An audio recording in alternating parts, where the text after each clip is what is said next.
নমস্কার, রাধারানী হেসেলে আবারও সবাইকে স্বাগত। আজকের আমি মাছের ঝোল করব, হালকা ঝোল করব। তার জন্য আমি বেগুন আর আলু কেটে নিয়েছি। বেগুন আলুগুলোকে এরকম লম্বা লম্বা করে কেটে নিয়েছি। যার যেমন প্রয়োজন সেই অনুযায়ী নেবেন। আমি এতগুলো আলু নিয়েছি। বেগুনও ঠিক ওইভাবে লম্বা লম্বা করে কেটে নিয়েছি। আলু বেগুন দিয়ে আমি হালকা মাছের ঝোল করব। প্রথম থেকে শেষ পর্যন্ত দেখার অনুরোধ রইল। আশা করছি ভালো লাগবে। প্রথমে আমি মাছগুলোকে লবণ হলুদ মাখিয়ে হালকা ভেজে নেব। খুব বেশি কড়া করে ভাজবো না, যেহেতু আমার মাছটা আজকের ভাঙান মাছ, কোনো রুই মাছ বা কাতলা মাছ নয়। এগুলো ভাঙান মাছ, এগুলো একটু কম ভাজতে হয়, তাইলে টেস্টটা অনেক বেশি ভালো লাগে। আমি কড়াই বসিয়ে দিয়েছি। কড়াইয়ে কিছুটা পরিমাণ সরিষার তেল দিয়ে দিলাম। এবার আমি মাছগুলো লবণ হলুদ মাখিয়ে নেব।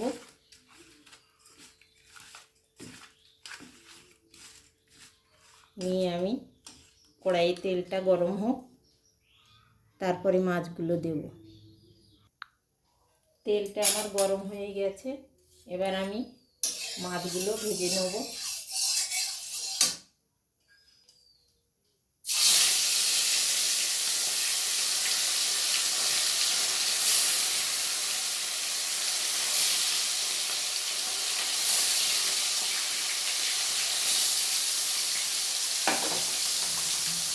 আগে বলা হয়নি, আমি বেগুনে কিন্তু অল্প একটু লবণ দিয়ে ভিজিয়ে রেখেছি।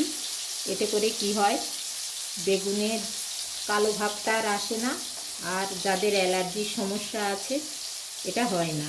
এইভাবে যদি বেগুন কেটে কিছুক্ষণ লবণ জলে ভিজিয়ে রাখেন, তাহলে অ্যালার্জির সমস্যা থাকলে তাদের বেগুন খেলে আর কিছু হবে না। তবে যাদের অতিরিক্ত অ্যালার্জি আছে তারা এটাকে নাও খেতে পারে। এই মাছগুলোকে এবার ভেজে নেব। আমার মাছগুলো ঠিক এরকমভাবে ভাজা হয়েছে, দেখুন। খুব বেশি আমি কড়া করব না। এই পর্যায়ে আমি মাছগুলো তুলে নেব।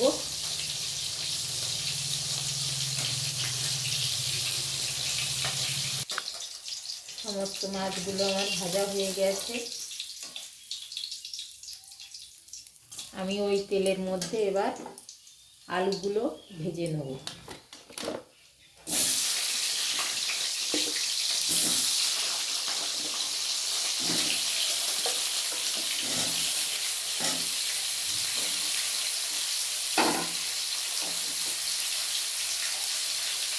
অল্প 1 চামচ লবণ দিয়ে দেবো।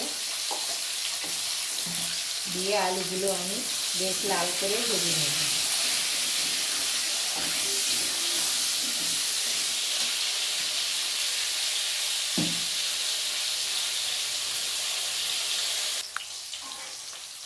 আলুগুলোকে আমি এইভাবে ভেজে নেব। একটু ঢেকে দেবো। ঢেকে ঢেকে আমি আলুগুলোকে বেশ সুন্দর করে ভেজে নেব। এবার আমি মশলা যেটা নিচ্ছি রান্নার জন্য সেটা দেখিয়ে দেই। আমি জিরে আর ধনে 2 চামচ বাটা নিচ্ছি।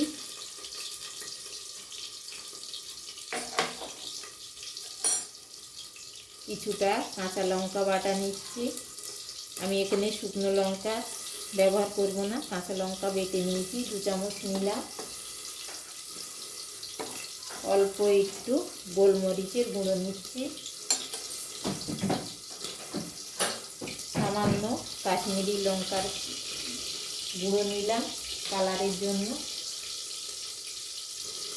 নিয়ে আমি এটাকে ভালো করে মিশিয়ে সামান্য একটু জল দিয়ে রাখবো। মশলার ধোয়া জলটা আমি দিয়ে দিলাম অল্প করে।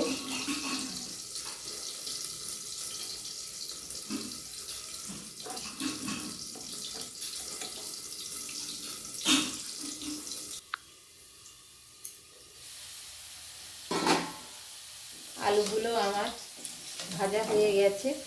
এবার আলুগুলো তুলে নেব। আলাদা একটি পাত্রে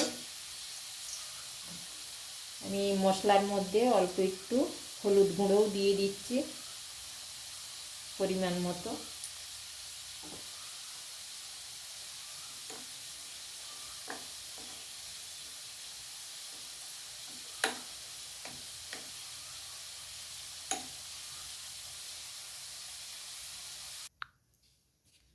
আলুগুলো এরকম আমি লাল করে ভেজে নিয়েছি। ওই তেলের মধ্যে আমি বেগুনগুলোও এবার ভেজে নেব।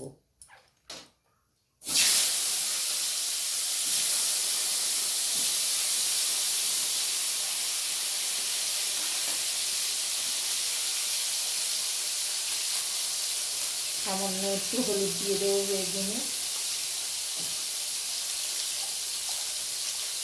একটু লবণ দিয়ে দেবো,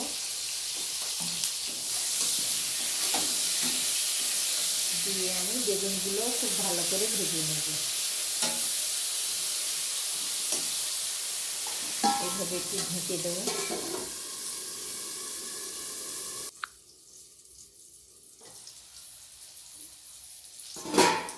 বেগুনগুলো আমার ভাজা হয়ে গেছে। দেখুন ভাজা অবস্থায় এগুলো অনেকটাই সেদ্ধ হয়ে গেছে। আমি মাঝে একবার ঢাকনা খুলে নেড়ে দিয়েছি। এবার বেগুনগুলো আমি তুলে নেব।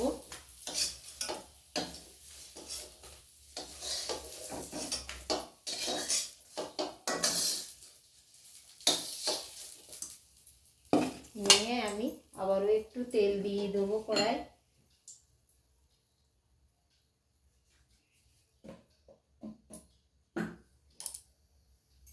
দিয়ে আমি ছোটো চামচের 1 চামচ মতো কালো জিরে দিয়ে দেবো,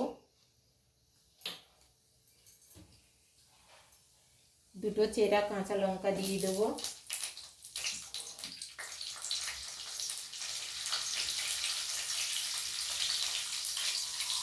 অল্প একটু চিনি দিয়ে দেবো। চিনিটা আপনারা দিতেও পারেন আবার নাও পারেন, একেবারেই অপশনাল।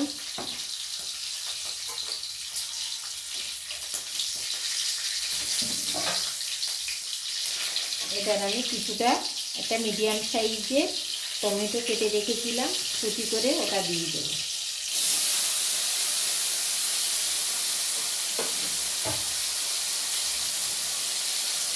সামান্য একটু লবণ দিয়ে দেবো যাতে করে টমেটোটা তাড়াতাড়ি সেদ্ধ হয়ে যায়।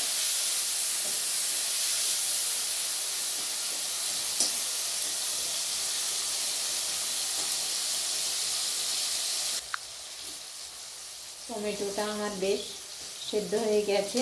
এবার আমি ওই মশলাটা দিয়ে দেবো।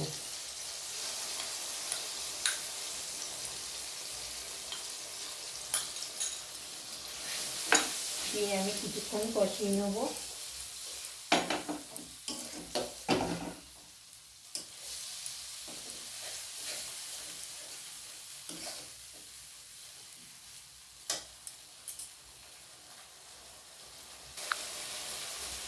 মশলাটা বেশ সুন্দর করে আমি কষিয়ে নিয়েছি, বেশ সুন্দর একটা গন্ধ বেরিয়েছে। এবার আমি আলুগুলো দিয়ে দেবো।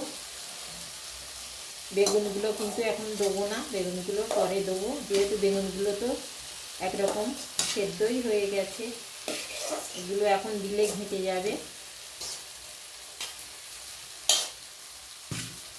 মশলার সঙ্গে আলুর সঙ্গে আমি আবার একটু নাড়িয়ে চাড়িয়ে নেব।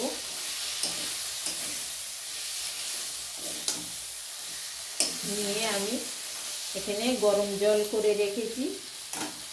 আমি কিন্তু কোনো ঠান্ডা জল দেব না, যেহেতু বেগুনের তরকারিতে একটু গরম জল দিলে ভালো হয়। আমি গরম জলটাই দেবো, এতে রান্নার স্বাদটাও অনেক সুন্দর হয়। আমি বেশ কিছুটা জল দিয়ে দিলাম।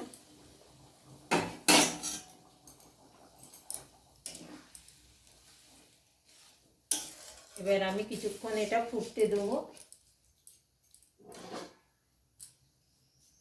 ঢেকে দেবো।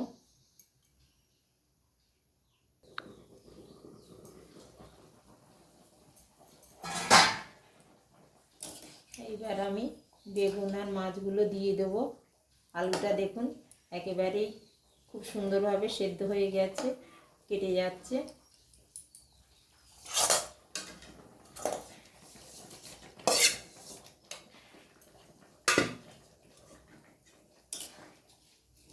লবণটা আপনারা সব সময় চেক করে দেবেন। আমি এই আলু ভাজার সময় কিছুটা দিয়েছিলাম, বেগুনের সঙ্গে ও লবণ দেওয়া ছিল, তাই আরও অল্প একটু লবণ দিয়েছি। এবার আমি ওপর থেকে অল্প একটু 2টো কাঁচা লঙ্কা কুচি করে রাখা সেটাই দিয়ে দিচ্ছি।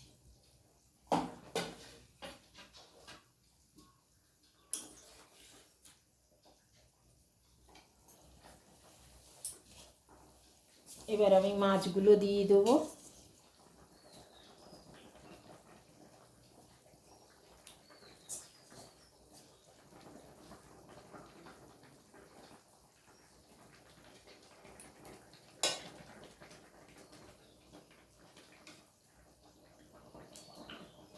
আমার প্রায় হয়ে এসছে, আর কিছুক্ষণ আমি ফুটতে দেবো, তারপর আমি ঝোলটা নামাবো। একদিনও হলে এরকমভাবে হালকা বেগুন আলু মাছের ঝোল করে খেয়ে দেখবেন গরম ভাতে, কেমন লাগে আর আমাকে জানাতে ভুলবেন না যে কেমন লাগলো। এটা কিন্তু সব মাছ দিয়ে এই রান্নাটা হবে, কাতলা হোক কিংবা রুই। আমার আজকের বাড়িতে যেহেতু ভাঙানো মাছ ছিল, সেটা দিয়েই আমি আজকের করলাম।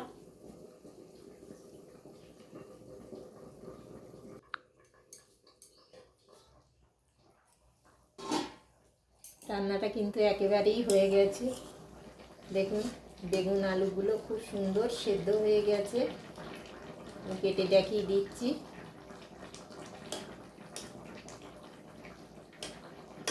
অথচ বেগুনগুলো তো গলে যায়নি, আমি একটু পরে দিয়েছি বলে। এই পর্যায়ে আপনারা পারলে একটু ধনেপাতা কুচিও দিতে পারেন, আমি আজকে দিলাম না। এবার আমি আলাদা একটি পাত্রে আমি ঝোলটা নামিয়ে দেবো।